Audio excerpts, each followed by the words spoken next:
Wonder, look at my new shirt.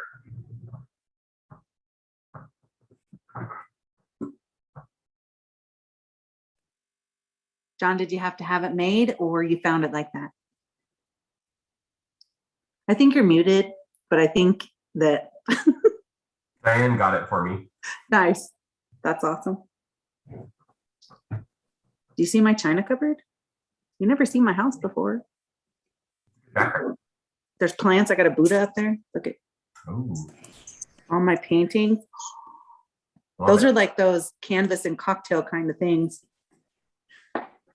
Back, you know, pre-life, breathe in.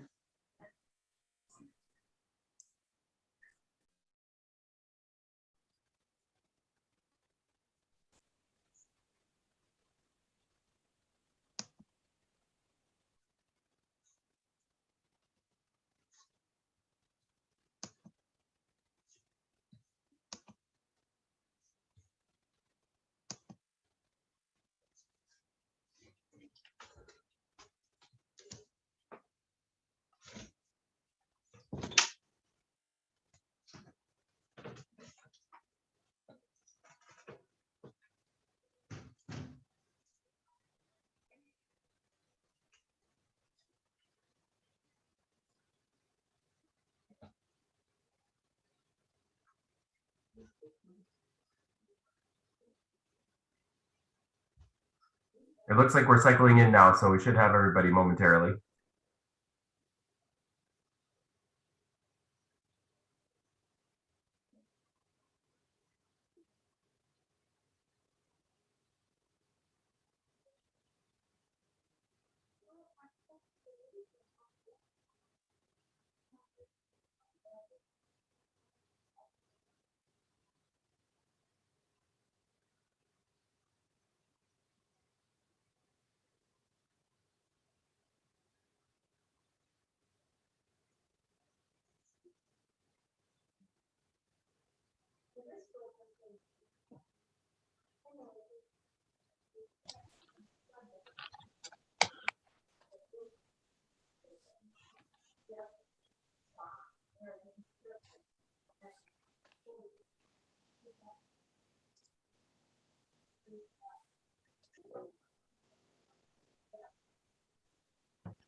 I'll test my audio by saying hi, everybody. It's working.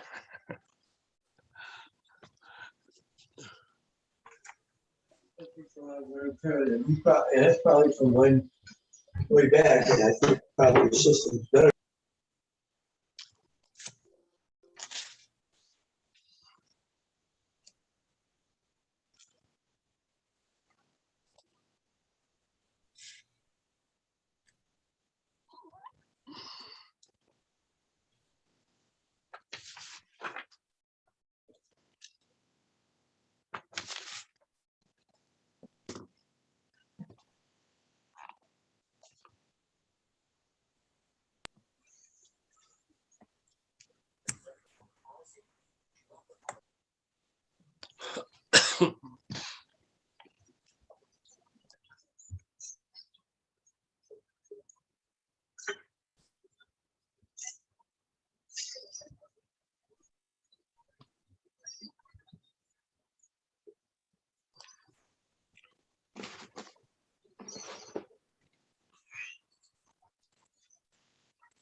I wonder. How are you? Al, I was going to try to get a hold of you today. How are you doing, sir? Good, man. Good. You know, I'm sure surviving. You need to get that car transporter out of there. I thought you were going to ask me that. Did you see all that mess? Yeah. Well, we'll have it out of there. The end of it all tomorrow. So that mess came clear off 70, if you can imagine. So. Yeah, it's so hard to believe they built that barrier when those army trucks went off. Were you around when that happened? Sure was. Yeah. Yeah, that was a really crazy accident. And hadn't seen anything go over at since then, but man, that truck Yeah. must have been moving. Yeah, there's a restored 64 Impala that was involved, that was in that trailer too. And the engine and transmission made it almost to the water. So I'll make sure I get that off that edge for you too. Do you own that piece over there, Al? No, we don't own anything south of the river. Everything Okay. on our is all north of the river. Do you know who owns that property by chance? I believe it's all CDOT right away. It's all CDOT. Okay. All right. I talked to John Curran today earlier and he wasn't quite sure if it was you or CDOT. So anyway, I'll make sure we get the engine and transmission out of them rocks tomorrow and the rest of that stuff out of there. So yeah, there's 5 cars in that trailer, but it'll be gone tomorrow, of course, in the truck, but we got the truck already out of there. So. You bet. Yeah, if you need any assistance or anything from us, just let me know. I really appreciate that. I thought about calling you or going to find you today, but the guys worked pretty good on that. So I think we're going to be all right, but I appreciate it, Al. Yep. Yes, sir.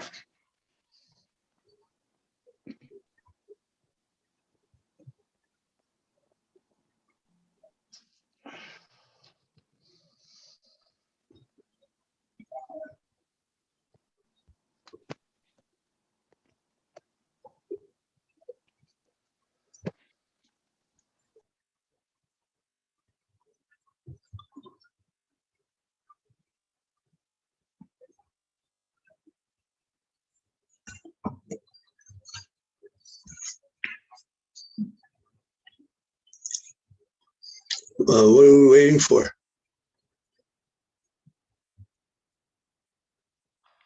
We're waiting for Scott Pennell. He texted that he's having trouble logging in. John is speaking now. I appreciate that.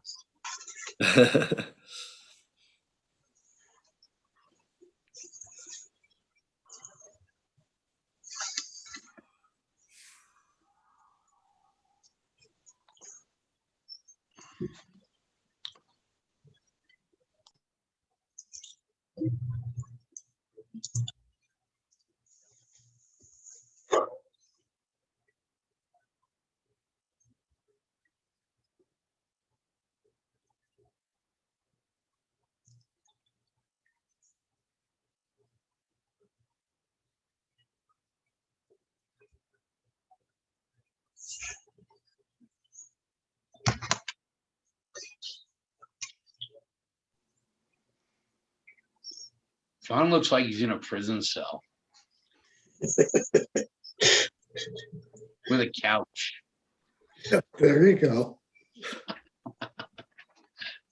I think that's his mother-in-law suite at his house. So I did something, right?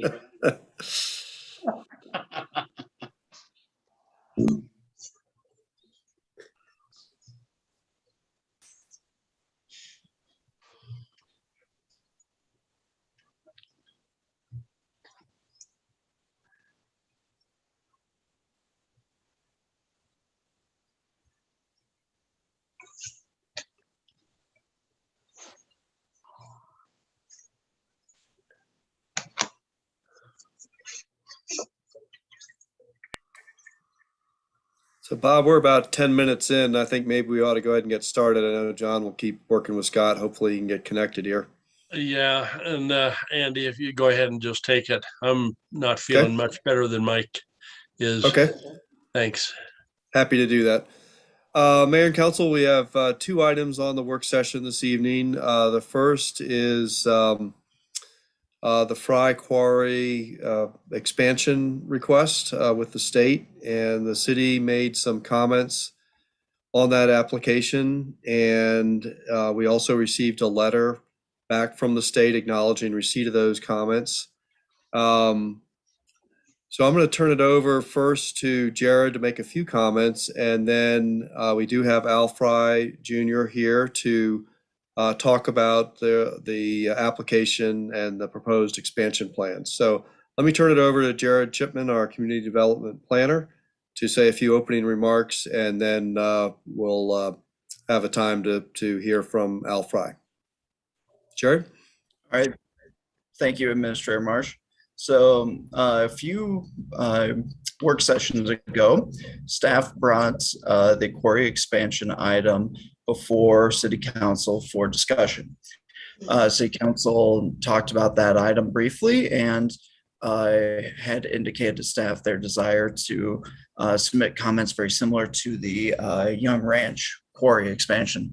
So staff worked on updating those comments so that they were pertinent to the Wallstrom Fry quarry expansion and submitted those to the state. So those are comments that we knew were outside of the chosen comment period.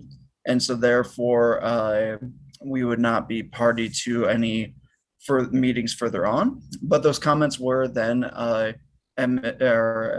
distributed to the petitioner, so the Wallstrom Fry Quarry. And Mr. Fry has received those and had requested to join us here at this work session to give us a little more information. So we appreciate him being here. Okay, Al, if you're ready, we'll go ahead and turn it over to you to speak with council. And we did just have, actually we are having Scott Pennell join. He is joined. So good timing, Scott. We're just starting on the first agenda item and hearing from Al Fry. Great, guys. Thank you for having me tonight. For those of you that don't know me, my name is Al Fry Jr. I'm the president of Albert Fry and Sons. I'm third generation of the company, and just really blessed with the opportunities I've had in the past, and as we move forward and grow and maintain our business. Today, I wanted to just kind of briefly bring the council up to speed. We did receive your comment letter, and we take those very seriously as a part of this process. But I just wanted to kind of walk you through what's going on at the Wallstrom Quarry, and kind of not get very technical today, but if there's any questions, I would love to answer them to the best of my ability, especially with this short notice. As you all know, the Wallstrom Quarry was permitted in 1983 by my father. And, you know, we could go into the stories of them, but a lot of you guys know that. But basically, the quarry matured in the late 90s when they started to build the airport, and demand for aggregate was increasing on the Front Range, and also the alluvial deposits on the Front Range were being depleted. All the sand and gravel kept getting further and further away. And so my dad was successful and has blessed us with a great opportunity. And so we fast forward almost 40 years now with the third generation running this business. You know, it's not an easy business, but we're very proud to operate where we're at, and we're very proud of our support of the community and our employees and our customers and all those types of things. So today I just wanted to walk you through the spur amendment. And the main purpose of the spur amendment is the specifications for roadway aggregates or construction aggregates over the last 10 to 15 years since our last amendment in 2002 has become more and more stringent and difficult to meet. And frankly, there are several jobs that we are unable to provide aggregates because the geology and our current resource does not meet those specifications. So we have a good blend going now to continue business, but in the near future, in the next 10 years, our high grade aggregate that we blend with our mid grade will be depleted. And so we've identified resource on our own property there. We control now about 1,600 acres adjacent to the existing mine, which is currently around 180 acres of permitted affected lands at the quarry. Thanks to my father and his continued just drive and entrepreneurship, he acquired as much land as he could, you know, at the time to build buffer and also contemplate a future amendment of this purpose. So I'm going to go ahead and share my screen. Hopefully this will work here.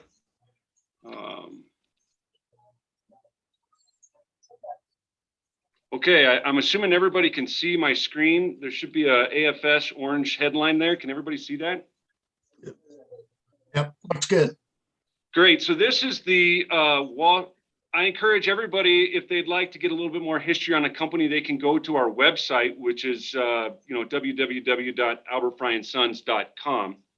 This is the wallstromspur-amendment.com website that we specifically designed to basically deploy our public outreach process when we start the county ODP amendment process.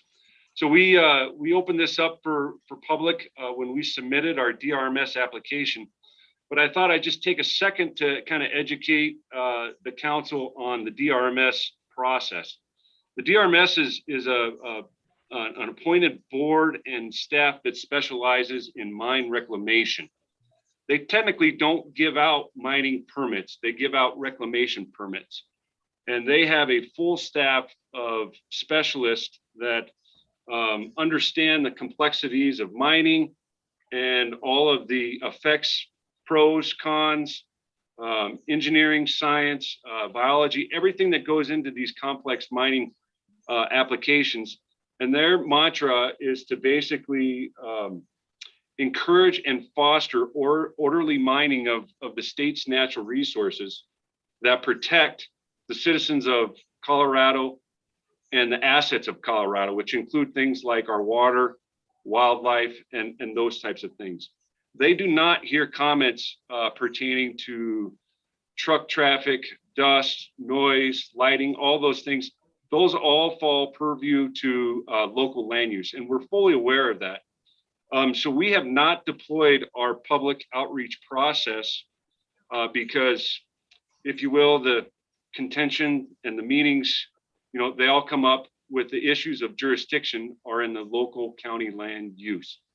And so that's kind of why maybe this took you guys by surprise. But we did notice all of the municipalities within 2 miles of the quarry and all the requirements to public notice in the local paper, the county, and whatnot.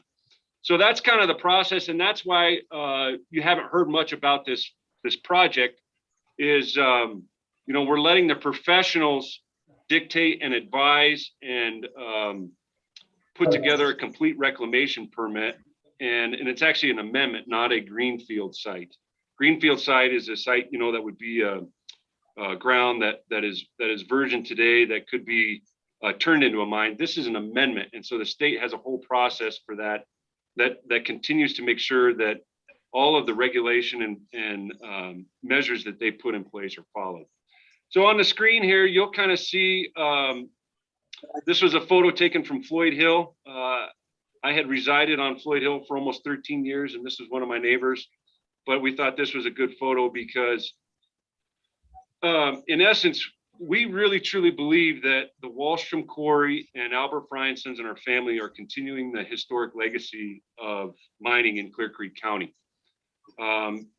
People may not agree with that, but in the 1890s, the historic mining involved gold mining, and we all know that story, and we all know how that played out, both positively and negatively to our communities. Our culture and our history are rooted in that, but also some of the environmental concerns and the disaster that many of those former miners left behind.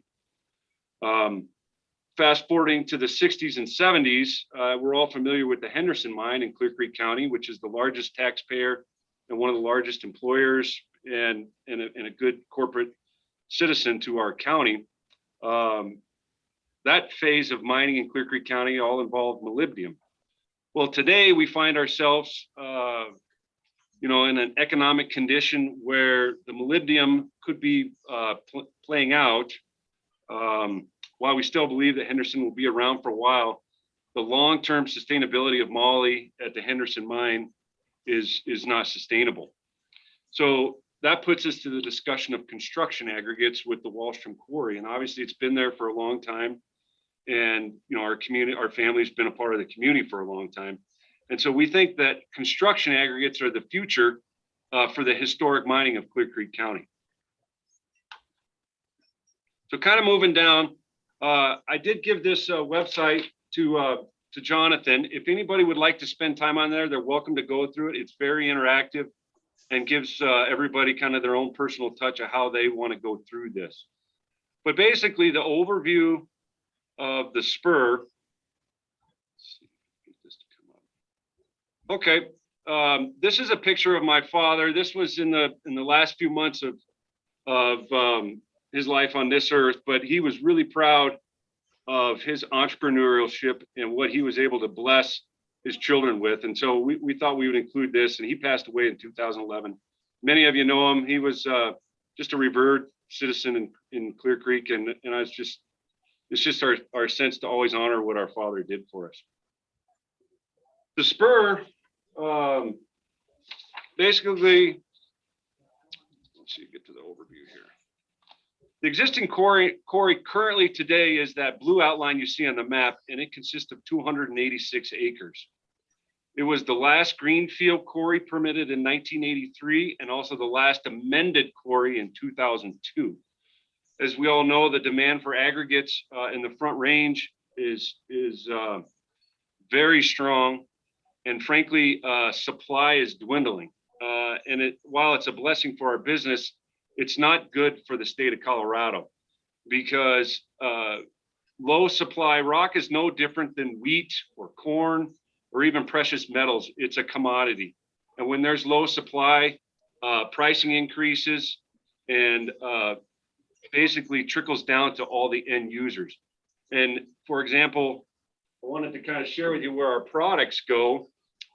This is a core of concrete, and it's kind of what lies beneath. You know, within the concrete, there's 60% coarse aggregate that comes from our site, and we sell to almost 15 different ready mix sites in the Front Range, and also the Peak ready mix plant adjacent to the quarry that supplies a lot of concrete to all of these projects, including, you know, all the improvements in Idaho Springs, I-70, the Peaks to Plains Trail, all of those things.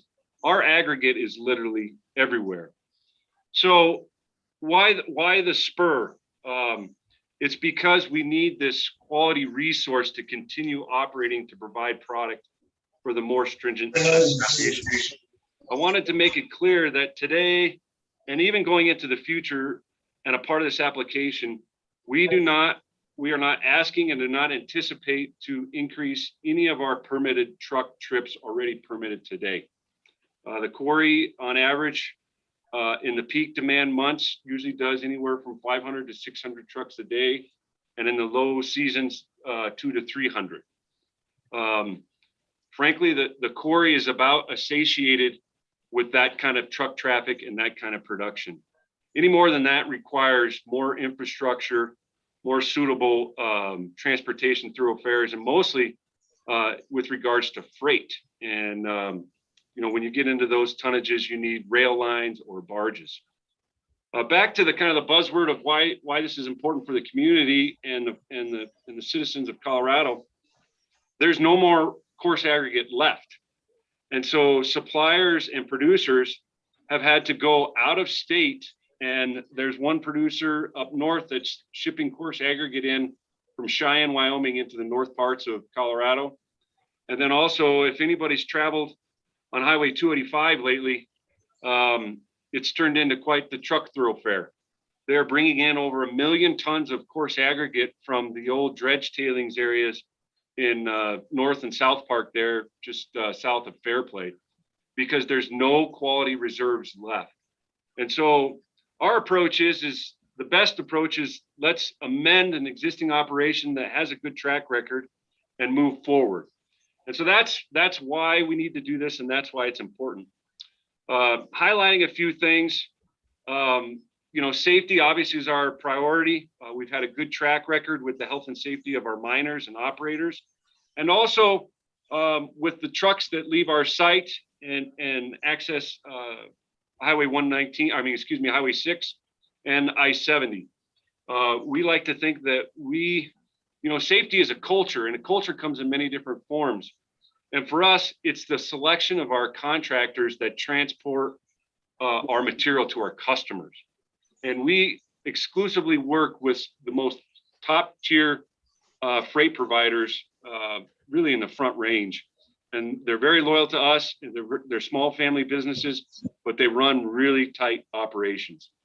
When it comes to environmental protections, it would be silly for me to say that, you know, the Wallstrom Quarry is an ideal environmentally protected place. There are, you know, what's the word I'm looking for? Impacts to our operation.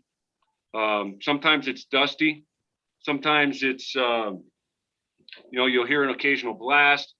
But what we have to do is we have to strike a balance between our impacts and what we do at our operation, and also look at the impacts that are benefited from the operation. For example, you know, stream restoration, sediment tracking controls on job sites all the way across Colorado, community outreach, community employment, labor, all of those types of things fall into the hat of environmental protection, but we have to do the best we can with the tools we have and minimize our impacts. And those come in many different forms, from the investments that we make in our equipment enclosures, water sprays, our stormwater management plan, our lighting, all of those different types of things are a part of our day-to-day operation. And we're proud of those. Is it perfect? No. Is it a rock quarry? Absolutely. And we believe that the benefits far outweigh, you know, the impacts that we cause. Reclamation, and for you guys, and this is really fun for the locals that drive by it every day, but, you know, over the last 20 years, everybody always wondered, you know, why it looks so bad at the quarry with the exposed high walls. And it was really a matter of maturity of the quarry. That in order for my father to develop the real estate to install these sophisticated and invest in this crushing equipment and these controls, he had to get the real estate. So he continued to slice his way into the hillside until he got enough real estate. And about 10 to 15 years ago, we were able to go to the far reaches of the affected lands and start our reclamation process, what we call congruent reclamation. And that's what you see today. And as many of you drive by, you still see some of the old high wall workings, but if you look up above, you will see the successful reclamation that we've had the last 6 years. And so have a look at that next time, and we can get into the details of how that operates. We're not planning on changing any of our operational hours. Again, not increasing any of our vehicle trips, and we're not anticipating, and we are not asking to increase our production limits, which are limited by the Colorado Department of Health. This last little comment down here, and this has always been a bit of contention with Floyd Hill and many citizens of Clear Creek, with this being the gateway to Clear Creek County. It's called the Homestead parcel. It's an 18-acre parcel across from the antique shop and the school. We were fortunate and blessed enough to acquire this property from the former development, and we have no current plans to develop this property. The main goal of acquiring this property was eventually to conserve it for preservation of some sorts, whether it's open space or just undisturbed land, whatever that is. We've got Mountain Area Land Trust has approved the acquisition of this property as a mitigation factor to the impacts that we will cause on the wildlife and the view shed at the Wallstrom Quarry. Again, we need to strike a balance between our impacts and the benefits that we can afford. And so in essence, citizens of Floyd Hill and everybody that drives up Floyd Hill, hopefully someday we'll see this land preserved. When they go down and they see the reclaimed quarry, that they'll understand why. And it comes down to economics and things like of that nature, because we were able to acquire this land, but we acquired this land due to the success of the business. And so if we can share that, that's the intent of this this parcel. Just a little side note, we named this process the Wallstrom Spur. It was kind of a nod to the old historic mining legacy of Clear Creek Canyon and Highway 6. And there's a lot of discussion about Highway 6 with recreation, tourism, gaming, and also truck traffic or mining related traffic. And so I always like to remind people that Clear Creek Canyon and Highway 6 relatively follows the old railroad grade. And when they built this, it was designed to bring ore to and from the mining districts. It was designed to bring tourists to and from the mining districts, to bring people up to the saloons of Central City and Blackhawk. Well, I'd like to think that Highway 6 still acts in the same fashion as it did, 100 years ago. And, Highway 6 is, it's a special place, but it's also a very efficient and safe haul route for the trucks. And those trucks have been using that haul route for the last almost, 35, 40 years since the inception of the quarry. So that's kind of moving through. That's the overview of the spur. Permitting is not that simple, but basically there's two processes. We have to get a reclamation permit from the state of Colorado, and then we have to rezone or amend the official development plan in unincorporated Clear Creek County. Those are the two main processes. All of the permits that are covered under stormwater, air pollution, safety, reclamation, all of those permits are intact today and in good standing, and none of those are changing. Many of you are aware, but Albert Fry & Sons is also a committed corporate citizen. And, I'd like to just elaborate a little bit on some of the things that we do. One is infrastructure, and having a locally sourced aggregate supply, including ready mix, is really important to the economics and the sustainability of citizens. If they have to bring concrete clear up from Golden for a project in Idaho Springs, it could almost double the cost of that those goods and services. So by having this source locally, it has impact on local people. And this picture kind of illustrates that, because this picture has our aggregate all over it. It's in the concrete for the retaining wall for I-70 there. It's in the stream bed in the form of habitat restoration and improvement. It's in the form of the asphalt for the trail. And it's also in the form of County Road 314 and the retaining wall on there. So our aggregate is everywhere, and it is used for hundreds of different uses. And so when you get to see it in its final form, again, there's impacts at the Wallstrom Quarry, but there's also benefits as shown in this photo. The economic benefits are, as this process continues, we've studied the value of supplying. We are one of the top 3 tax providers in Clear Creek County. We know how important that is as the general fund declines and all the mill levies decline because of production at Henderson. And we also understand that we need local jobs, and we need good jobs that we support our employees. And at AFS, we have a core group of 60 people that are employed at the Wallstrom Quarry. We provide 100% of their medical benefits and 20% of the cost of their dependents. We have a 4% 401k match for all of our employees that work there. And it's a sustainable place of work for all of our people and for the communities that we operate in. While I think it's admirable that the county and the cities are changing their economic approach to a tourism-based economy, I think there's really good value in that, but the most value is in diversity. And we have an operation here that's been established, and we have to again weigh the benefits and the impacts of what we do there. My favorite environmental benefit, and to the contrary of what maybe people think, the bighorn sheep herd at the Wallstrom Quarry is as healthy as it's ever been. And we can go into it further at a later time, but we have hundreds of pictures. We've also invited the Bighorn Sheep Society and the Bighorn Sheep Foundation to come to the quarry and study and observe the herd at the quarry, and invited comments and action items that we can do at the quarry. The sheep love it there, and we can go on and on about that. But our reclamation plan is designed specifically to create bighorn sheep habitat that will help maintain the herd and hopefully even future make the herd strong enough where they will relocate them to other places where the herd is not. And it is a fact that the Colorado Parks and Wildlife on 3 different occasions has relocated over 31 sheep from this herd. Now that includes the Georgetown herd from basically Loveland all the way to Golden. But I have specifically observed 2 times where they have relocated sheep from our property.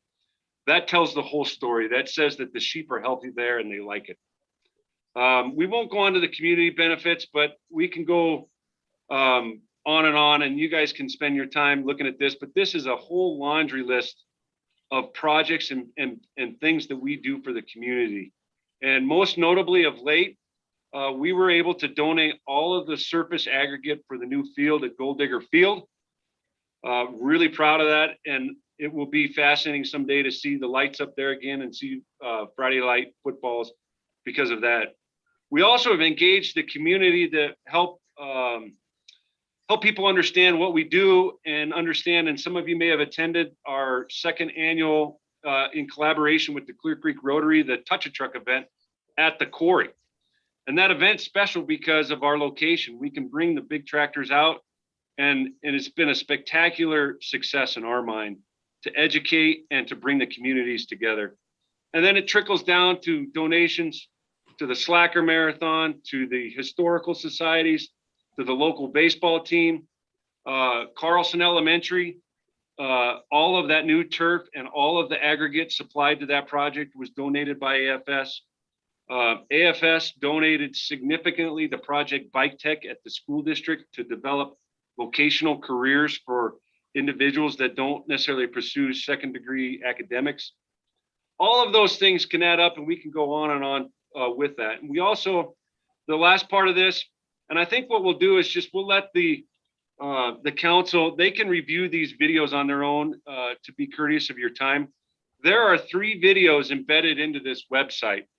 One is a 2-minute video that shows what we do at the Wallstrom Quarry, the operations, the crushers, the loaders, the trucks, and how that works. The second video is another 2 or 3 minute video on our reclamation practices and what it actually looks like at the site. And the third one is a video that shows where our material goes. And it goes everywhere from DIA to the South Platte River to the Clear Creek watershed, all across the Front Range, and including west, even into Silverthorne and the western communities of Clear Creek County.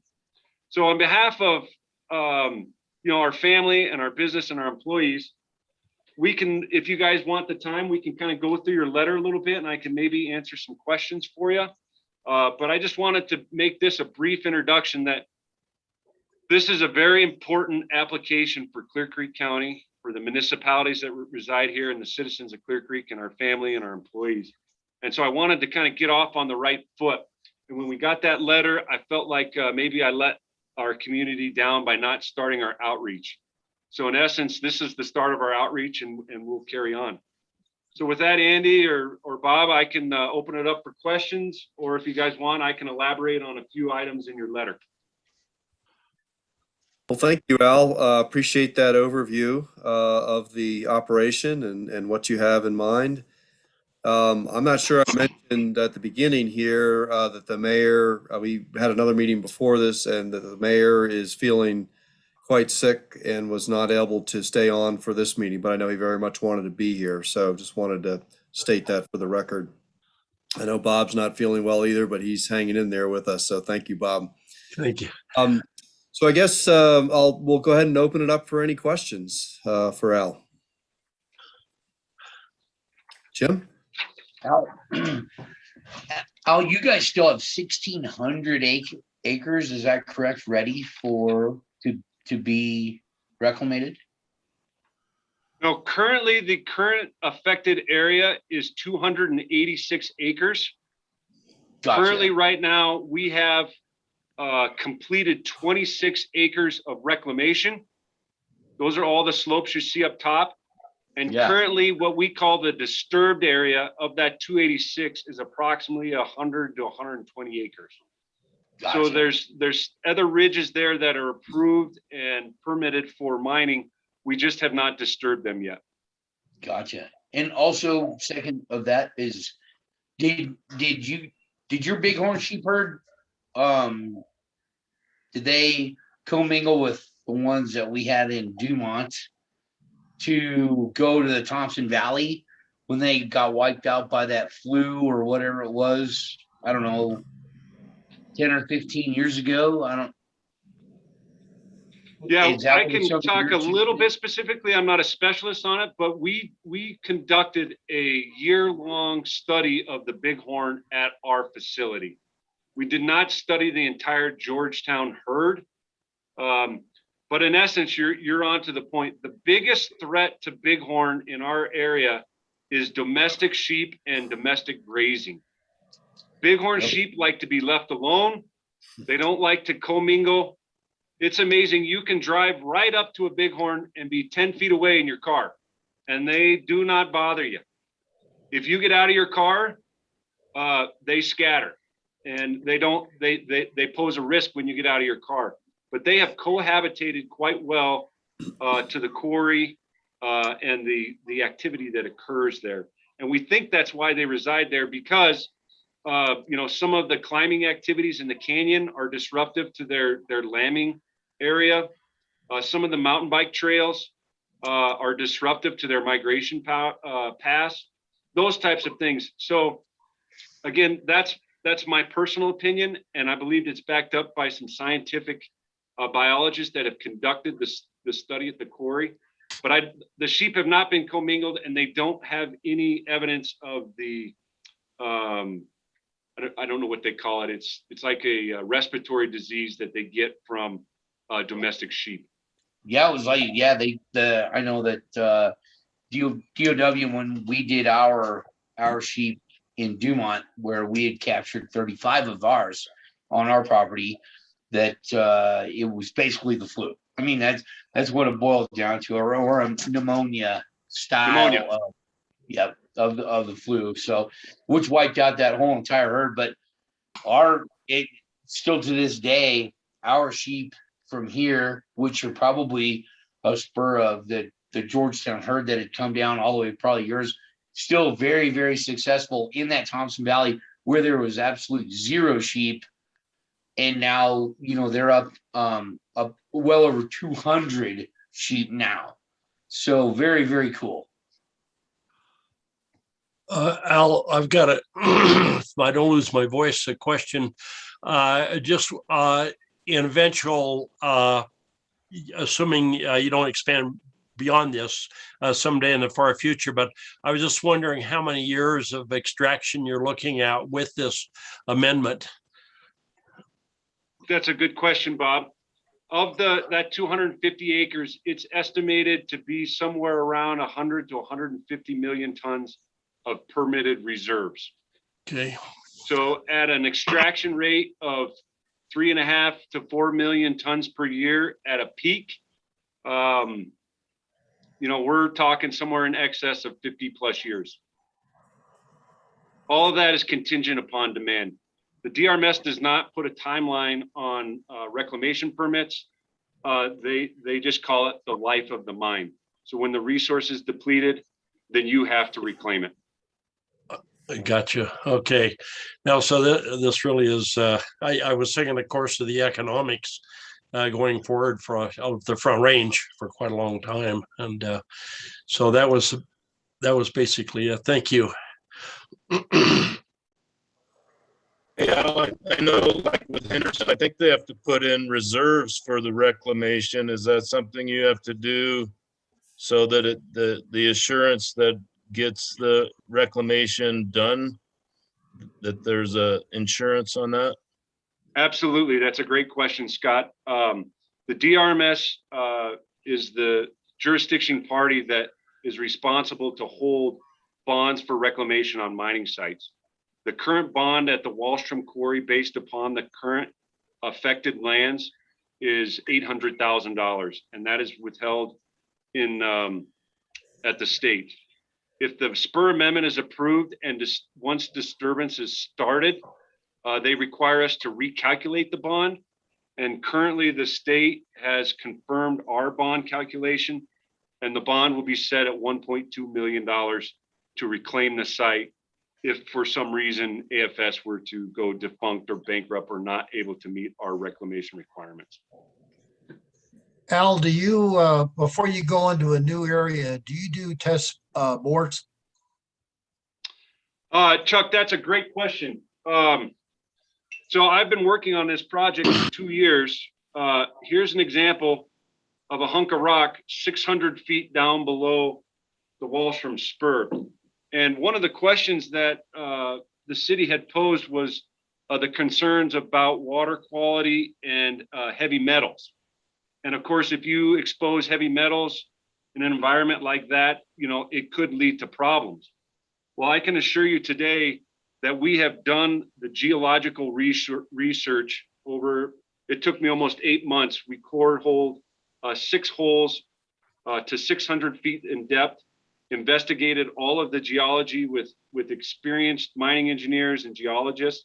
And then we also went the extra step and we brought in a special company from New Mexico that does chemical analysis of the core hole and also the cores. So they put these special spectrometers down the core hole to observe the geology of the potential reserve that we're looking at. And I can today, with no doubt, tell anyone that there is no heavy metals located in this reserve. It's all biotite schist and biotite gneiss and feldspar gneiss, which is superb quality construction aggregates. And if there was gold in there, it'd probably be Freeport-McMoRan proposing this proposal, not AFS. Hey, well, thank you. That was a very important concern, I think, for a lot of people. And I also want to just admit, I did not know about the 18-acre homestead field that you have a intention of preserving. I think that speaking for people on Floyd Hill, they must have all had a collective sigh of relief. I'm happy to hear that. That's a great point, Chuck. And again, it's, we are very cognizant of our neighbors.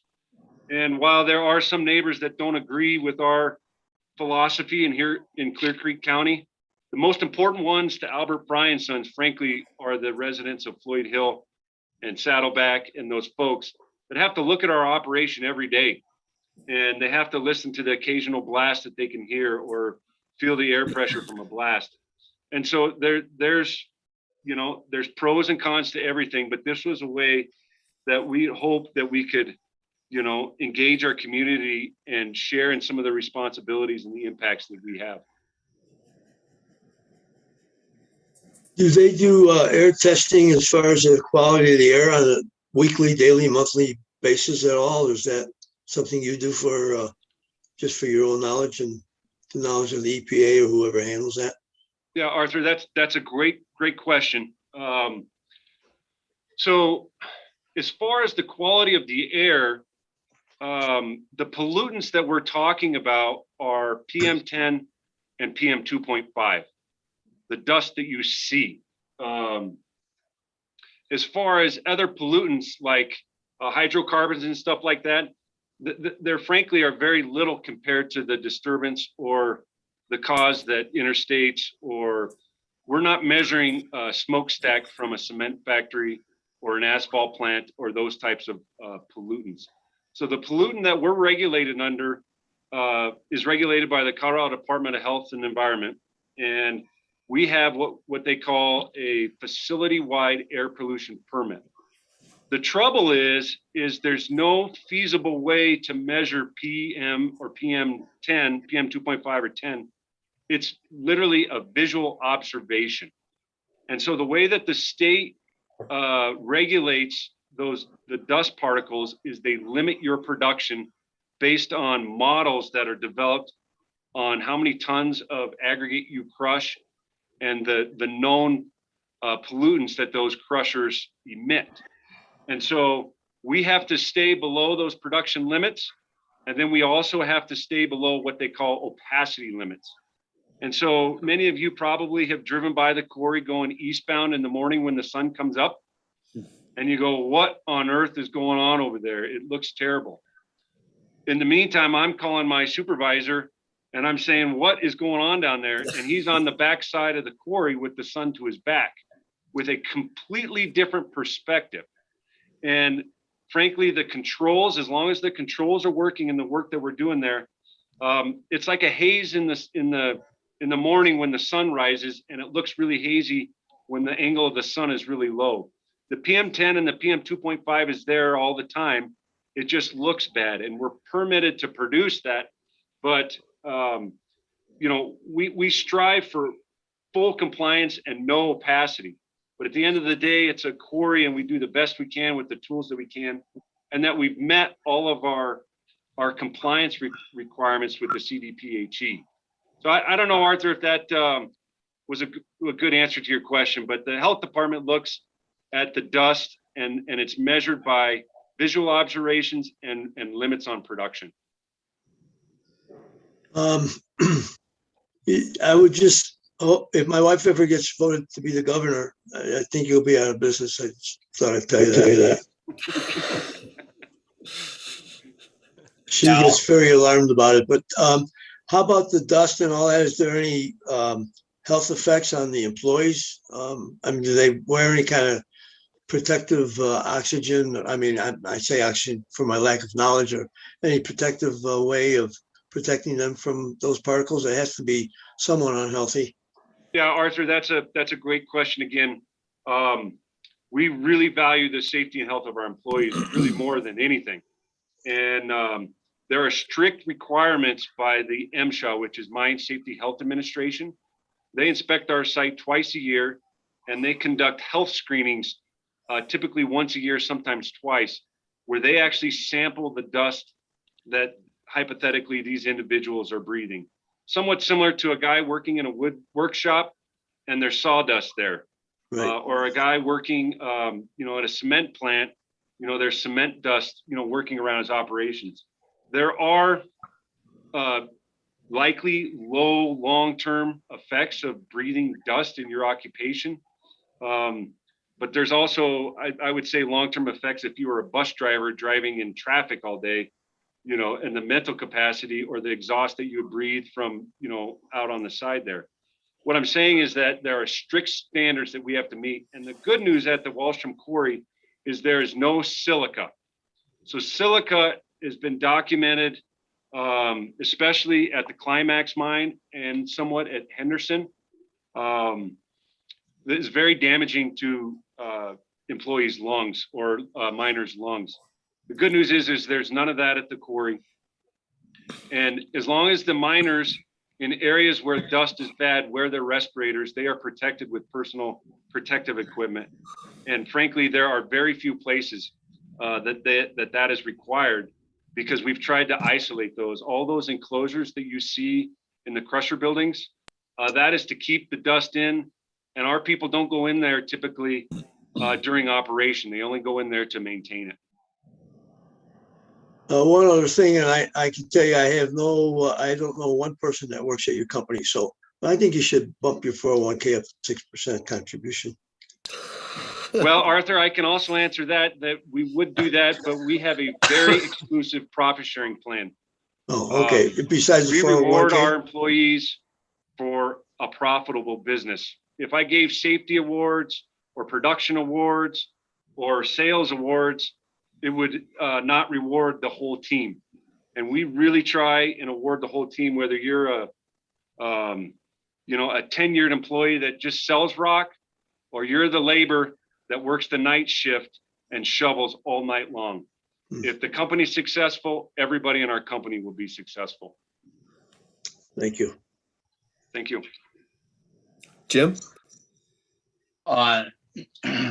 So from what Art said, Al, so aside, what would be the comparison to the dust, quote unquote, pollution compared to a tier 4 diesel emitting into the air, other than aesthetics, is what the ignorance of that what people can quote unquote see, what would be the difference of?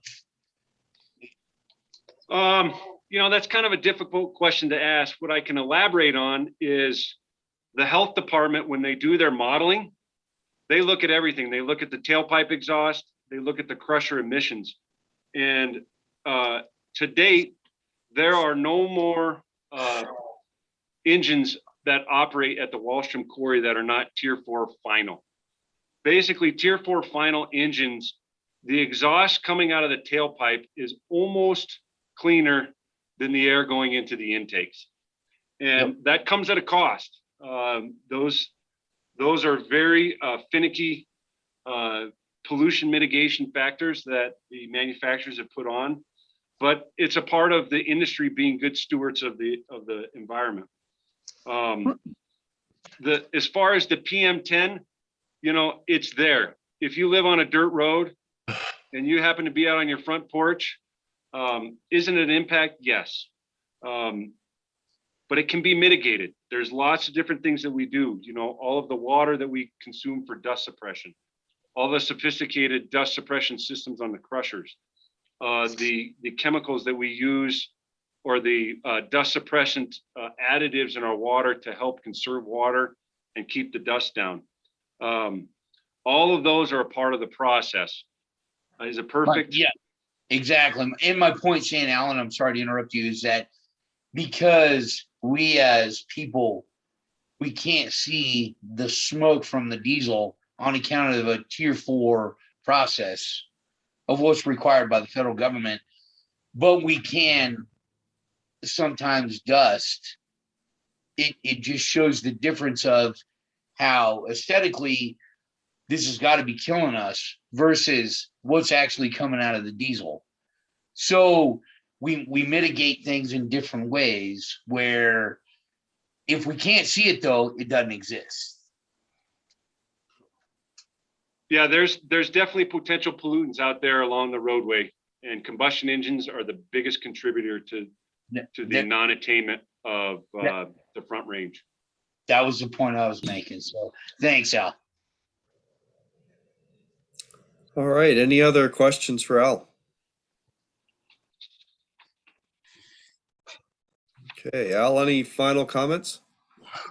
Lastly, I think this will be another discussion that we have with the county ODP process. And any one time, if anybody would like to come take a tour of the quarry and see our protocols, that we minimize the dust, see our people working, any of those types of things, that we would welcome a tour, eyes wide open, transparent as can be, because it's a special place. And I think once you're inside there and you see what occurs every day, people will begin to embrace and understand that this quarry is a part of their community, not some quarry tucked in the corner of the county that nobody cares about. It is for sure an asset to the people of Clear Creek County. And so I would invite that to anybody. And if there's any questions or anything like that, feel free to get a hold of us, and we will be as transparent and accommodating as possible in this process. All right. Okay, Al, thank you very much. Really appreciate it. Thank you, guys. Have a nice day. Thank you. Thank you. All righty. Our next item is 2022 budget requests, and we want to focus on two areas this evening. The first is the police department.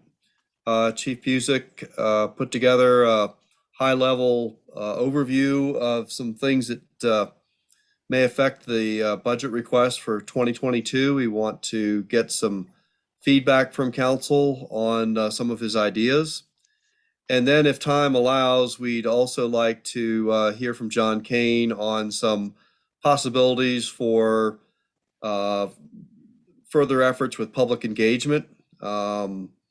Working on our website, our police department has, with John's help, made some substantial improvements to its webpage, and we'd like to do that citywide, make it more user-friendly, and also find ways to continually engage the public in multiple different ways. And of course, that's one of the council's priorities, goals, as far as its from the retreat we recently had. So without further ado, I would like to turn it over to Chief Busick to talk about some police department requests.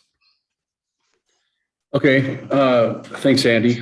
Basically, I've got a little presentation that I'm gonna share my screen, so hopefully this will work correctly here. Let's see. Share screen. Let's see here.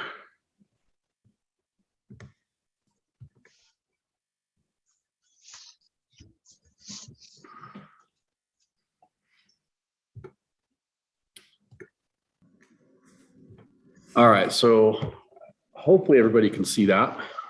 We can. Okay, great. So really, I want to start with, I presented a memo, and I wanted to do this in a way that, I think Chief Malanka did a very good job in moving the department forward. And, you come in and you get a chance to sort of see how things go. And obviously we've had a few hurdles along the way in these first few months, but there's definitely some things that I think that as an agency we can work on to create even a stronger culture of professionalism. And so that's why I put the presentation together. And I will say this, we have great employees. We really do. We have hardworking, dedicated men and women who really they're trying to do the right thing. And I think as a leader of the agency, it's my job to make sure that I'm giving them all the tools that they need in order to make those decisions, make those split-second decisions, perform their investigations, how they interact with the public, hold each other accountable, all of those things that are going to make for an agency that the city continues to be proud of. So when I came in and started, after a few months of seeing where we are, I've come up with some things that maybe we should take a look at. And certainly, I think there's probably a fairly big list here. And I know as council, this is my first budget process with council. It's I just want you to consider some of the things that I've seen and some of the direction maybe we need to go. So before we do that, I'm very proud of some of the things that we've been able to do. We developed a new mission statement, and we cleaned up the garage. I think most people saw the dumpster out there. We really tried to open that space. We've converted a lot of our forms, police forms, into PDFs. Danielle and Cindy did a fantastic job with that. Most people are aware that code enforcement has been a big issue. And so Zach went door to door and handed out brochures to all the residents shortly after I arrived. We institute a monthly supervisor log, which helps supervisors better coach, mentor, and guide employees. And I think that's one of the things I'm most proud of, because I'm seeing Corporal Sonnenberg and Corporal Frost really kind of develop themselves as supervisors. We did install new security cameras at the building. We evaluated and checked up on our policy acknowledgement. That was something that was needing a little bit of work. We sent multiple officers to de-escalation training over the last couple of months, which is certainly a hot button topic and very, very much relevant to modern policing. We oversaw multiple summer events through the entire summer and really didn't see any major issues. So I'm very proud of our partnership with the Rangers and the job that the officers did as far as managing these events. Certainly, my first borough race was really fun to see and be a part of. And then obviously, Andy mentioned the new and improved website. It's really important that we develop that as we're trying to hire and recruit people.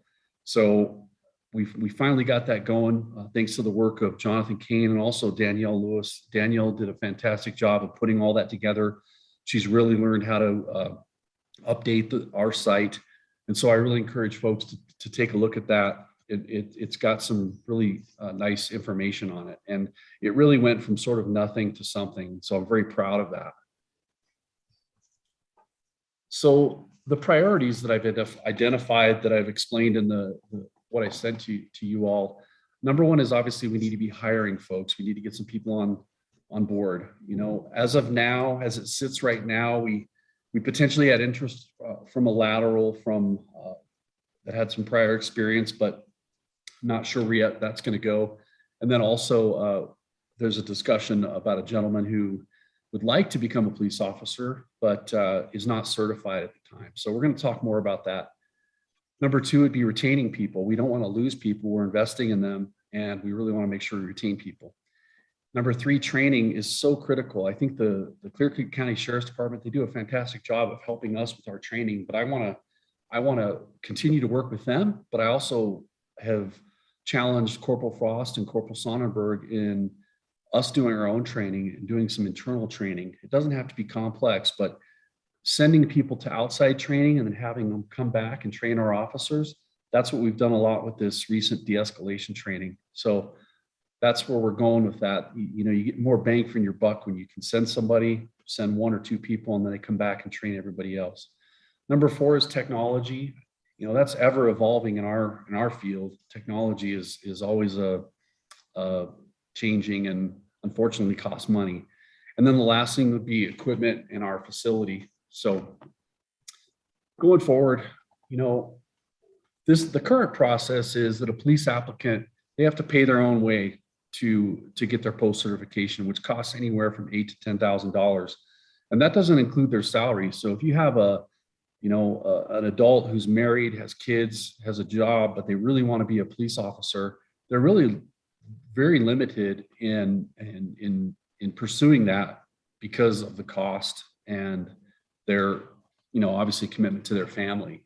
So the other thing is that new hires have to pay for approximately it's around $1,700 to $2,000 worth of gear, including their firearm, their duty belt, and their equipment. The police department does pay for their uniforms, but a lot of agencies are now offering, and the equipment belongs to the city. So, you know, it doesn't belong to the officer. The gun is turned in if they were to leave at some point, or the duty gear. And most of the time it can be reused. Obviously, if it is way too big and now you hire someone else and they're a lot smaller, that may not work, but you do have an inventory of equipment. So that's one of the other things that I've recognized. Obviously, starting pay, you know, that's always one of those things, you know, 10 to 21% for the agencies that I provided in the memo. Unfortunately, the Sheriff's Department is the 21% one. So the Clear Creek County Sheriff's Department is up there, and that's hard for us because that's one of our bigger competitors for people.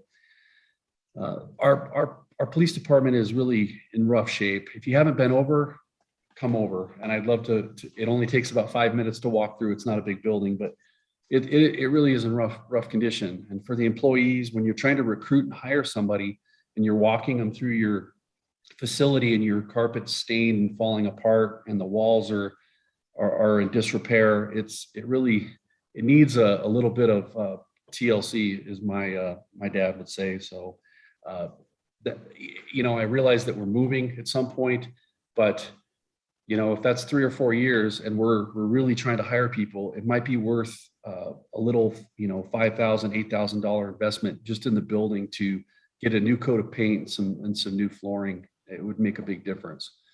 The technology and the equipment that's needed, we really need dash cameras. That is a best practice.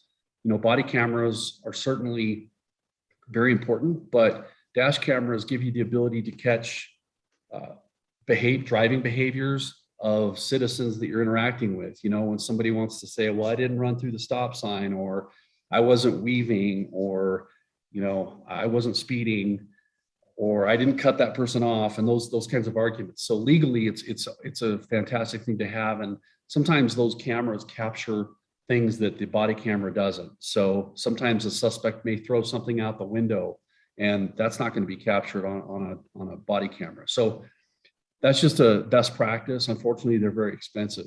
Our tasers are very outdated. We learned that with some of the incidents we've encountered when we've gone back to try to grab the information off those tasers. They were hand-me-downs from another law enforcement agency. Access to the computer-aided dispatch system, that's something that I've applied for a grant for. So I'm really crossing my fingers and hoping in the next month I'll find out about that. So that hopefully that doesn't impact the city, but that's something I'm really looking for. And basically what that does, it allows officers to see a map to see where everybody is. That's one of the things you can do.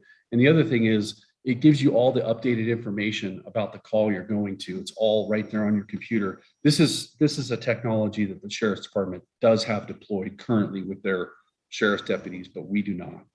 And there's a little cost to that. And then in-car printers and driver's license scanners are also pretty common as far as electronic citations. I know Cindy would be thrilled, Cindy and Danielle, because you're doing double the work. We do have an electronic citation system, but it's a little bit clunky, and it's not the same. It's not the same system that we our records management system. So that's a consideration. And I have a priority list on these things. Certainly, this is just food for thought, kind of a high level, just to get you thinking about these things. Current and prior training budget is a little bit low. So it's 4,000. And I was looking at benchmark cities, which are basically the group of cities that say, hey, these are the standard practice. And so we're a little bit low. We need to be closer to the $6,800 for our budget for training. So some of the challenges that I believe we face in our profession and hiring people and getting people recruited, obviously there are some civil unrest and people that like to scream loudly, and in some ways rightly so, because there are some agencies who've not held employees accountable, and they've not managed situations the way they should have. Really, the bottom line is, did they do the right thing? And that's really the adage I live by, is always do the right thing. So the cost of living is a little bit higher, obviously, in our county. This is just based on a website that you can Google. It's very simple, but it's a little bit high, as you all understand. And then obviously in our profession, we've had more people killed in the line of duty this year than we've had in the past. So, and I put the specifics up there because some people think it's COVID related, and that's not actually factual. So that's why I put those numbers on the screen. So one of the things you always have to keep in mind is that your biggest recruiters are your own employees. So the budget considerations that I have before you, the future employee considerations, and these are all things to think about in the big picture. Whether or not the police department wants to go down a path of, hiring somebody, paying their salary, and then paying the tuition for them to go to a law enforcement academy, that's fairly common, especially with larger agencies. I know we're not, but what you do is you have the employee sign like a 3-year contract, and that way it's prorated over time. Then they would need to pay the city back if they left within 3 years in a prorated rate for what the city invested in them. So you're really trying to get some buy-in, and it also, in my mind, the person that reached out to us, he lives in our county. So my hope would be that we might be able to get some people on board that actually are more local and already live in our area, and now they're committed, invested in our department, in our agency. So that would be one of the goals of such a program. The other consideration would be paying for that equipment, for the firearm and duty gear, which I mentioned earlier. The starting pay may need to be more competitive, and also the potential for a sign-on bonus. Really, we're seeing agencies have some really absorbent. I believe one agency has like a $10,000 sign-on bonus, which is crazy in my mind, but basically a small sign-on bonus. And those would only be triggered when we were understaffed, when we didn't have all the positions filled. If all the positions are filled, then, because that's where you would use that money to potentially have a small sign-on bonus. So consider budgeting for another officer position is on this. I did apply for the COPS grant, and I logged in today, and the system is down until Friday. So I was hoping to have some answers on some of these 2 grants that I've applied, but the system is not operational. So I'm hoping the next couple of weeks I'll have more information on those. consider budgeting for a part-time code enforcement officer is something I've discussed with the mayor and with Andy. And specifically, that would give us full coverage throughout the week. So finding that person might be challenging, but certainly we could give it a try. I think there is a need for a part-time code enforcement officer. And that might also be somebody who's interested in law enforcement as a profession and maybe kind of get a way in the door and get familiar with who we are and how we function. So the current employees, some of the considerations, again, looking at the pay, consider one of the things that I do hear about, and I think it's sort of a carryover from when the department did 12-hour shifts, but is an 86-hour overtime rule, meaning they have to work 86 hours at straight pay before they can reach overtime. I did reach out to the sheriff's department, and that's not something that they do. We currently work 10-hour shifts. If we're understaffed, then it's possible that we would have to be on a 12-hour shift on occasion, but that's sort of a carryover. And certainly I know that the employees are discouraged by the fact that when they work 81 hours, typically that's 1 hour of overtime. And for the rest of the city, that would be 1 hour of overtime, but for law enforcement, it's not. So that's kind of that's a morale issue more than anything. We're going to have to consider replacing one of our patrol cars. It's at over 135,000 miles. These cars typically can get up to 150 or more, depending on the maintenance and whatnot, but just something to consider. And then also there would be a cost if there was an additional officer position of a new, we would need to outfit another police, we would have to have another car. I discussed the best practice and training, so upping that number a bit. And then small budget line item or small budget just to sort of spruce up the building a little bit. It would really help, again, I think, with hiring, recruiting, and then also the employees that they are being taken care of, really. And that's, I feel that's one of my responsibilities, obviously. So then the other high dollar items that I mentioned, the in-car cameras, the tasers, the CAD, and the printers.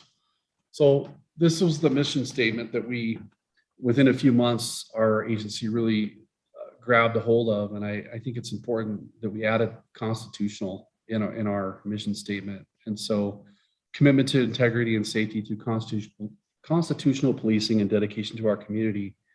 You know, it's sometimes in our jobs, people can forget that, you know, the Constitution is really what should guide the basics of what we do. So it was really important that we had that as part of our statement. So with that, that's basically, I walked you through that and just wanted to kind of go through that and get counsel, give them, you know, how do you start thinking about some of these things and what we may need to do as a city going forward. So did I get the share screen off? Yes. Yes. Okay. So I'm available for questions, and I appreciate everyone's, you know, really positive nature and understanding these issues. Our big goal really is to get people in the door, get them hired and trained. Yeah, I see Jimmy with his hand up. Okay. First of all, I love the constitutional part of the mission statement. That's awesome. I've got quite a few questions. Do you want me to run through them all and answer them later, or how do you want to do that, Chief? I think it'd be fine to just go ahead and run through them, Jim, and then if there's some questions that can't be answered right now, certainly we can get the information back to you. All right. Thanks, Andy. Is there a true need for two corporals in the PD? Right now, I would say yes. One of the things that we've been doing is the lieutenant retired, Mark Hanschmidt, and I've been working with the two corporals in their supervisory abilities. And I say that in that really, from what I was told, they had a title as that, but they didn't necessarily really supervise folks. And I would prefer to have two. The reason being is that the week, our schedules are set up so that you either work Sunday through Wednesday or you work Wednesday through Saturday, which is really common practice in law enforcement, because now you have an overlap Wednesday, and the overlap Wednesday allows for training so that one shift can work the street while the other shift is in training, and then you can flip it the following week. So that's typically the way that works, and that's a very common schedule. And so in doing it that way, we have one corporal that supervises the front half of the week, Sunday through Wednesday, and then the other corporal supervises Wednesday through Saturday. So So they're basically working as a sergeant too, as well. I'm sorry, I missed that. They work as a sergeants as well, almost. They're working as supervisors, yes. So title aside, a lot of departments have corporals, and then they supervise, and a sergeant will also supervise. Sometimes departments will have a sergeant who supervises, and then if the sergeant's not there, a corporal will supervise. So since we're so small, we don't have that title, but they're really, that's what they're doing, is sergeant duties. Sure. Take home cars. Who all has take home cars? So Sonnenberg has a take-home car as a SWAT team member and a corporal who may have to respond because of an on-call situation. And the other officers, as long as the policy is 25 miles. So even if you're on call? No, so Sonnenberg lives outside of that. He's the exception to the rule. So outside of Sonnenberg, the other people that live within 25 miles can have a take-home car. I don't know if that answers the question. Don't we have one living in Silverthorne?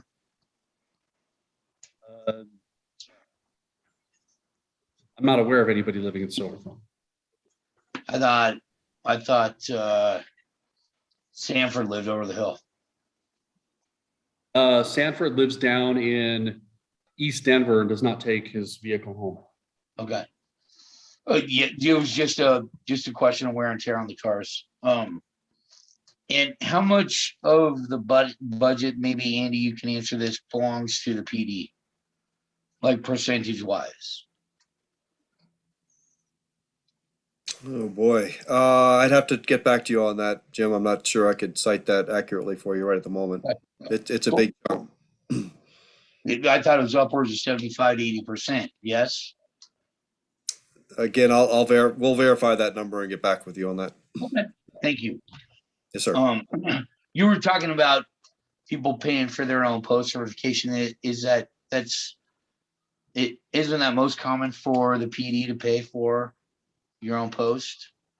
I mean, all PDs pretty much, or let's just say LE as a whole, pay for their own post certifications yet. I mean, it's $10,000 roughly a piece. That's common in the state of Colorado outside of the big agencies. So, but there are smaller agencies that are also pursuing this idea to pay for the post certification.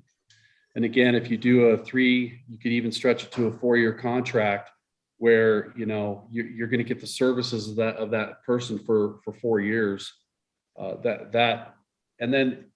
And then hopefully they stay longer, and hopefully they become a supervisor and they do a career with the agency. And I think there's an attraction to the local people that you could actually get in this type of situation versus, what I believe was happening in the past. And I is that people would graduate from post academies and a lot of them would get gobbled up by various agencies. And then some of the people that couldn't get hired on at some of the agencies would end up at some of the smaller agencies. And the way this seems to be working now is that every person who is graduating is being hired. And so there's like, our pool is very, there is no pool. And my concern is if we, go Go ahead. ahead. I'm sorry. No, I'm sorry, Chief. Go ahead. I just want to make sure that if we continue to do it the same way and expect a different result, I have concerns that we're not going to have enough police, and that we may have to start having, if we lose another officer or two, we're going to be in a real world of hurt. In fact, we may have to go to a system where we're not answering calls between certain hours of the evening and may have to explore other options with the county. So, and I'd really hate to see that happen. So I'm trying to be as proactive as possible. Right. Well, I and fully understand that, because we're comparing the pay to a municipality versus a sheriff's department, which I think is apples to oranges, which there's obviously more people in an SO than there would be in a municipality. So I don't think that's fair as far as a budget standpoint goes for presentation from the PD side to, the people of pay, to the people concerning pay. We're talking about 2,500 people in the town versus 9,000 people in the county, 9,000 plus or whatever. And yes, granted, we do lose people to the SO of, from ISPD to the sheriff's department or surrounding agencies alike. But the difference is, like, piggybacking on what you just said, is that if I live at milepost 15 on 103, which is not in the city, I do receive the same exact emergency services as I do here in town. The only difference may be response time of or whatever else. But ultimately, wherever we may live in the county, we do receive the exact same EMS services, correct? Yes, I mean, I would say law enforcement services, our response times are extremely high because we're just geographically a smaller city, and our officers tend to be in the city unless we're just outside helping the county with something. But so the county is a little bit different. I wouldn't know the response times of the sheriff's department, and certainly not for the ambulance service or fire service. But I'm proud of our response times. I think we respond very quickly. Well, no, yeah, I'm not talking about response times of. I'm just saying that we receive the same, no matter where we live in the county, we receive the same EMS services as we do here in Idaho Springs. That's fair. Okay. You talked about the investment into the building. Are we still on track to move to the fire department? From what I understand, yes. My concern is that so let's say that we're going to move in 3 years from now, which I think is maybe reasonable. I have no control over the fire department and how soon they're going to break ground, right? I mean, I haven't seen any dirt moved yet. So my concern is that as people we're looking to hire somebody, if you walk into our building and you look at this building and these people are walking to other police departments, and it's the carpet is disintegrating beneath our feet. So I guess what I'm saying is, if I was a young person who had my post certification and was looking for a job, and I went either to the sheriff's department or I went to another agency who has at least looks like they take pride in their building, then I may be leaning in that direction versus what to me looks like a building where I really invite all of you. I just had Sadie in the building last week, and she was pretty surprised at what we're working in. And so all I'm trying to do is do a few dollar investment. If I need to do it myself, I'll do it myself. My wife and I have talked. I will pay for my own paint and my own flooring, and I'll do it myself because I feel like it's worth the employees that work there now, and it's worth the future of the department in recruiting. So that's kind of where I am with that.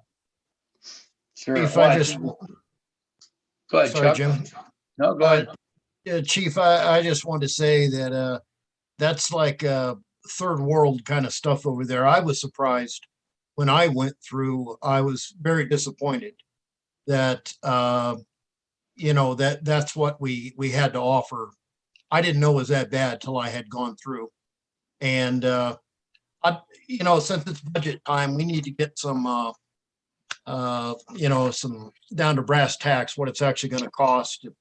If you don't mind, I'd like to send you somebody to give you an unsolicited proposal for something to, we can put a pen to paper and see what that might cost to have at least something presentable for the next few years. And, maybe you can use it as a yardstick to measure by, but maybe we can get a couple of bids and perhaps they won't be too high to spruce it up so it's presentable, because I absolutely follow you with new hires. I wouldn't be very impressed going in there. I don't see how anybody could be.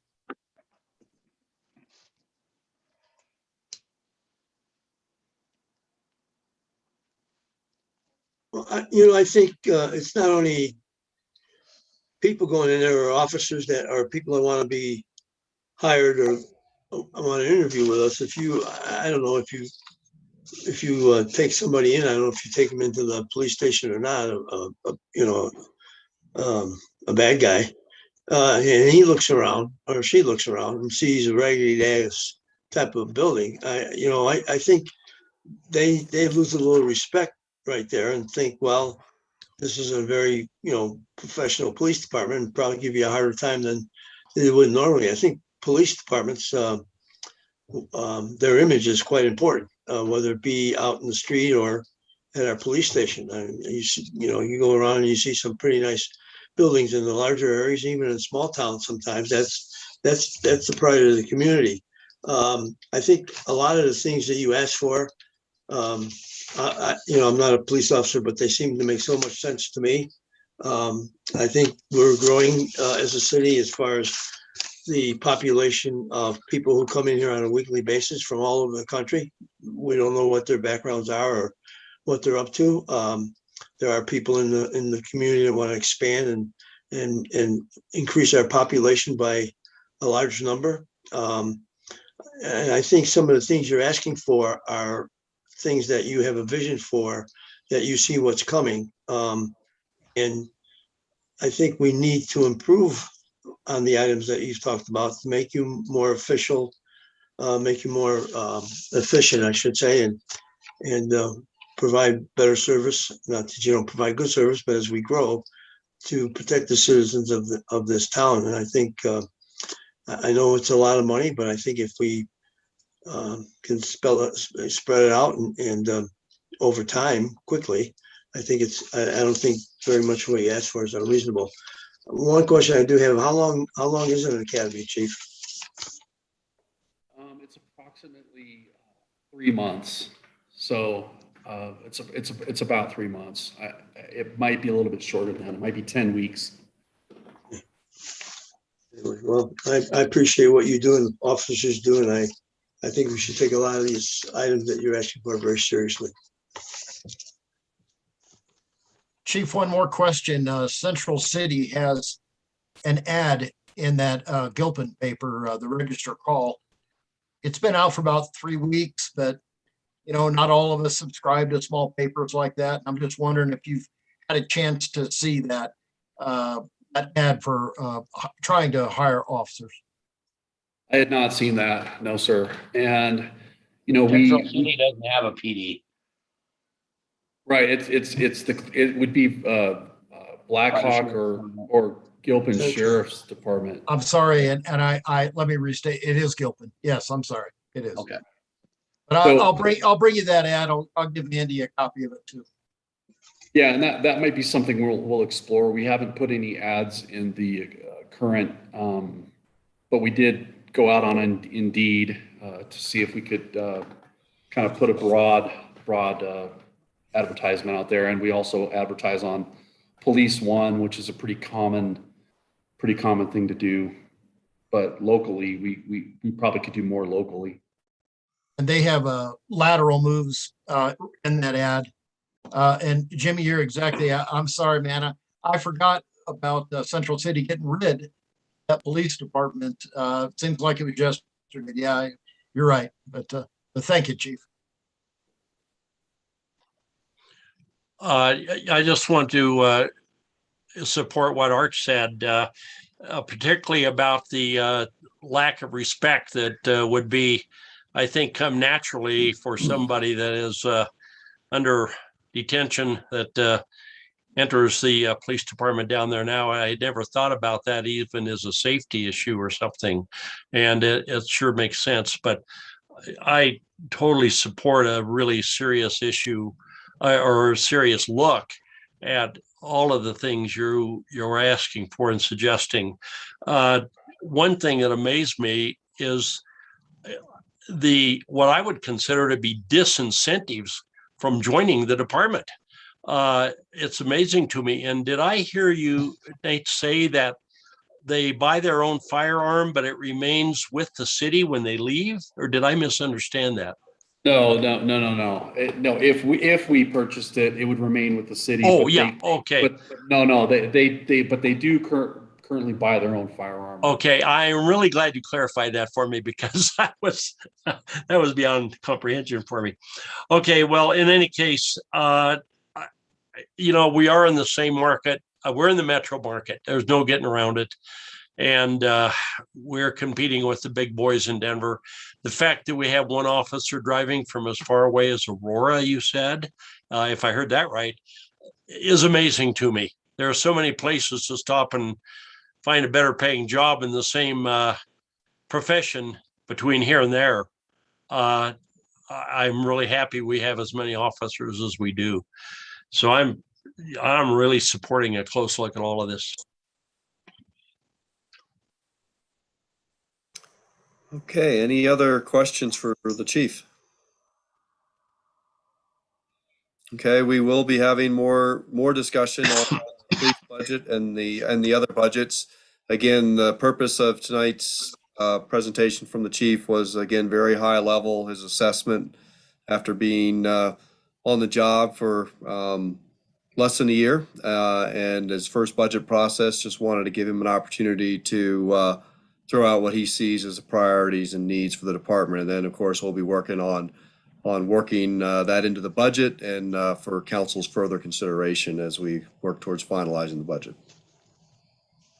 Okay, any final comments, Chief, before we move on? No, I'll say this. I appreciate the position you all are in as we enter into this, because you're trying to balance a lot of community needs, and I totally understand that. And there are quite a few asks on here. So I'm all about compromise, and I also know that there's only so many pennies in the pot. So I appreciate that, and I appreciate what you have to how we're going to work through this as we go forward. The thing I'm really excited about, and I'll say this to all of you, I'm so impressed by this group based on my other experiences with councils, because I see people can respectfully disagree and still respect each other at each meeting. So I appreciate that with all of you, and I appreciate the fact that we may disagree on things too, but I'm looking forward to the process, and I appreciate you guys listening to me tonight. Okay, thank you, Chief. Thank you, Chief. Thanks. All righty, there's one, I know it's getting to be a little bit of a long meeting. There's one other item related to the 2022 budget request that we wanted to touch on tonight, and that is the idea of what more can we be doing with public engagement, particularly with regard to technology. How can we make better use of our notifications, our website? We've all seen one of the silver linings of the pandemic is that we've really had to up our game as far as live streaming, trying to find a way to allow residents to be a part of our public process, even remotely. And that's challenging, but it's also opened up some possibilities for us and what we might, how we might operate moving forward. So I'd like to turn it over to Jonathan Kane to talk about this at a very high level. Again, we're not going to get into specific numbers and costs. That'll be coming as we work our way through the budget process, but just some ideas, some possibilities in this area. So, John? Council, I'm going to keep this relatively quick, but if you have questions, I can dive into any of the specifics. Basically, what I think that you had established a goal to improve communication as a council goal this year. And I think that there's really a couple different parts to that. And I think we need to think about what our goals are that we're trying to accomplish with our engagement. I think one of the things we try to do is provide timely information to people. And there's generally two categories of information. There's information about an event or a meeting that might happen. So just kind of event, information that if you lived in the community, you'd want to know. And then there's information like a wildfire is coming. And we need to be able to prepare for both of those eventualities, that we might need to give people that information, and we might need to do it differently depending on what it is. The other thing that we need to consider is how we receive information.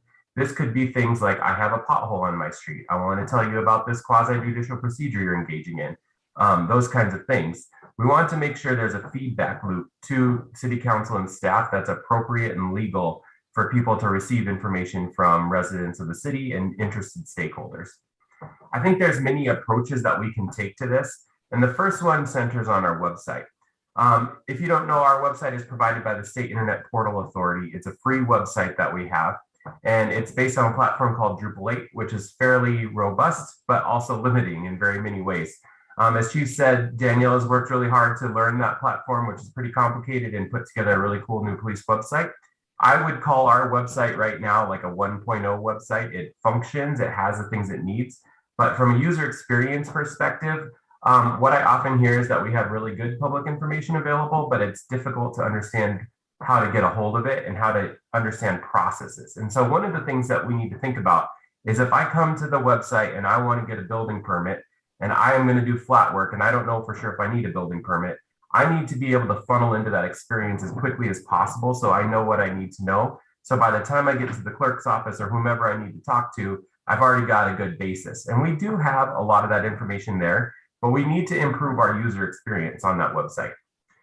There's two ways we can do this. There's these municipal website platforms that exist. The two most well-known are called Civic Plus and Granicus. Civic Plus, we already do some work with. They own MuniCode, which hosts our whole municipal code. They have full featured websites that city use, and they have all these different platforms that you can pay for annually. They tend to be a little expensive. I think when we looked at Granicus last year, we had a grant to cover it, and the cost was something like $16,000 was set up in first year expenses. So it is a relatively robust expense. You don't necessarily have to buy the whole thing, which I'll get to in a little bit. But what I think we should do, at the conference that Andy and I went to last week, we had a meeting with SIPA, and they offered us some additional training and to make sure that our whole staff is capable of using the website. Sometimes that falls on me, and now it's going to fall on Danielle now that she knows what she's doing too. And we want to make sure that we have a good process and procedure to update that website. I would recommend as staff that we stick with our website at least one more year and develop the user experience that we need for free.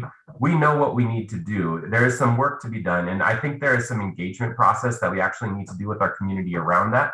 I don't know if we want to do a task force or a survey or something like that, but we need to have a conversation with our community about how they want to engage with the city and what works for them. We need to not guess about what the best way to talk to them is. And I think a lot of this is not reinventing the wheel here, but we do need to make sure that we have a process there.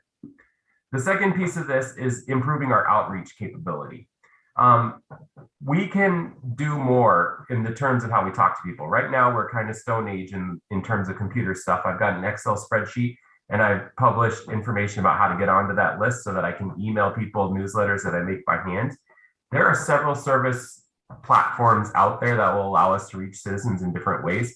That includes SMS, which is text messaging, email, social media, all sorts of different platforms. People can basically subscribe to what they want to know about, and then we can talk to them. For instance, Jared could email people information about a planning commission meeting or an agenda or a packet. And if you are subscribed to that list, you'll receive the agenda and packet when it posts on our website.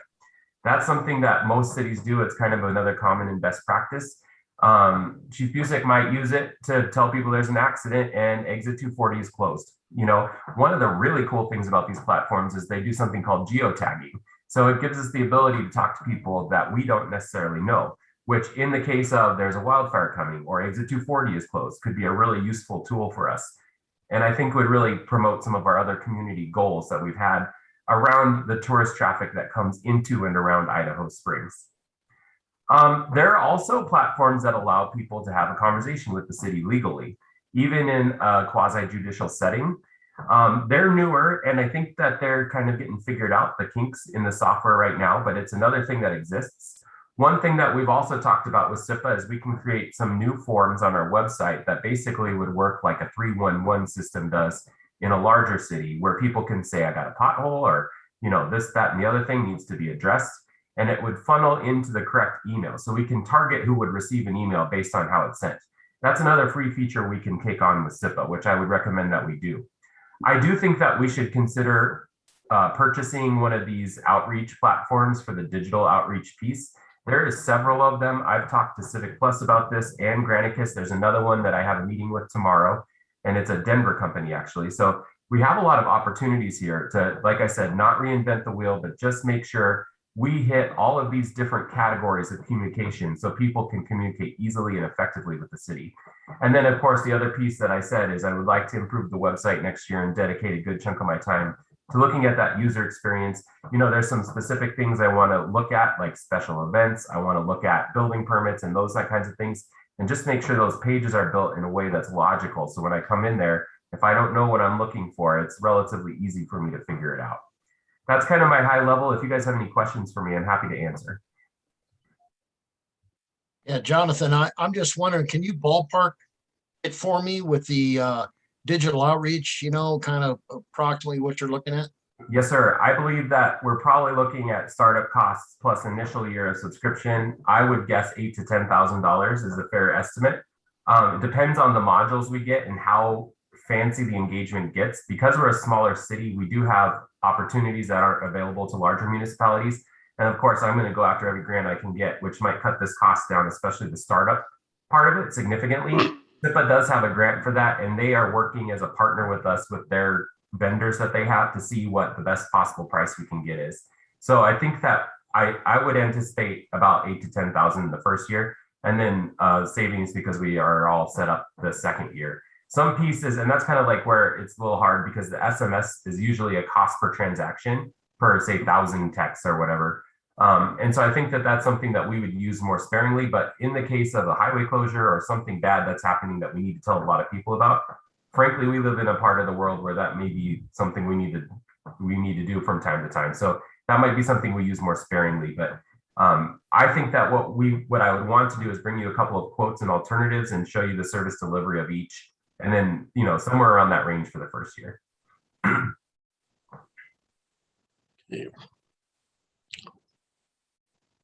Other questions for John? Yeah, I think the police department has a little more priority than this personally, but let's see how the numbers shake out. This was a goal of council, and it's not necessarily something that I think is exclusive of the police. This would be used by the police as well. How we talk to our citizens and how they talk to us is government, and I think it affects us all, and I think it's equally important.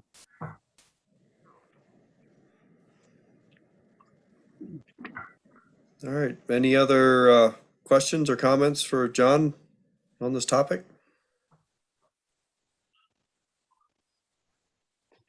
All right. Anything else for the good of the order before we wrap up? No, just a comment. The staff is really making very clear arguments tonight.